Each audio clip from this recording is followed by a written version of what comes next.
దక్షిణానికి వెళ్లొద్దని లెబనీయులకు Israel warning. ఇరాన్లో 3000 దాటిన యుద్ధ మృతుల సంఖ్య.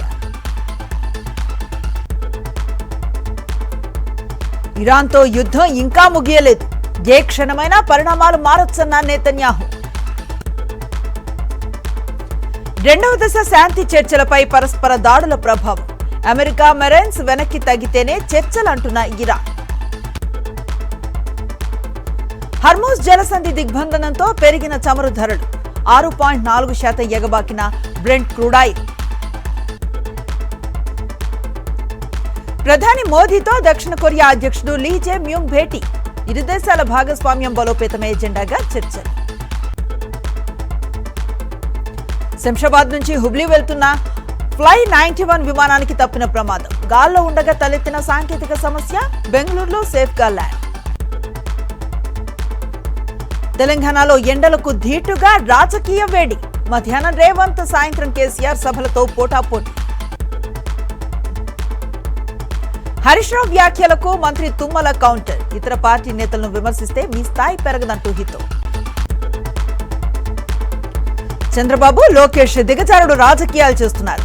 కపట ప్రేమతో బర్త్డే విషెస్ చెప్పారంటూ రాచమల్లు మండిపాటు. ఎన్టీఆర్ జిల్లాలో ఇసుక అక్రమ రవాణా జోరుగా జరుగుతోంది. పలు సమస్యలపై జిల్లా కలెక్టర్కు మాజీ ఎమ్మెల్యే మల్లాది ఫిర్యాదు.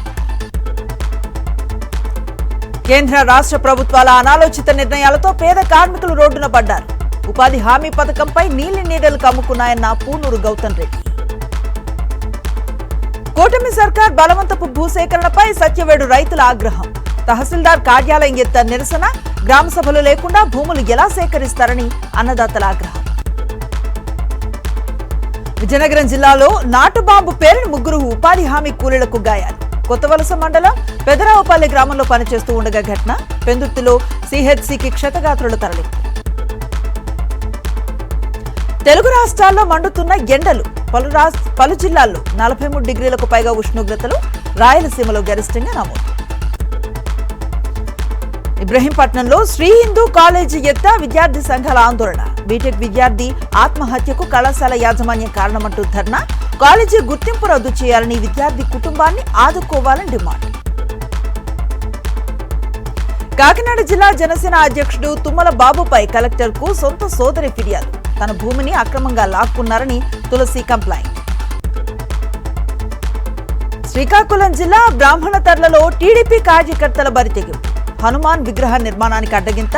శంకుస్థాపన స్థలాన్ని పూడ్చివేత. స్వల్ప లాభాల్లో కొనసాగుతున్న స్టాక్ మార్కెట్స్. సెన్సెక్స్ 100, నిఫ్టీ 30 పాయింట్లకు పైగా gain. Gujarat Titans versus Mumbai Indians. Ahmedabad వేదికగా రాత్రి 7:30కు మ్యాచ్.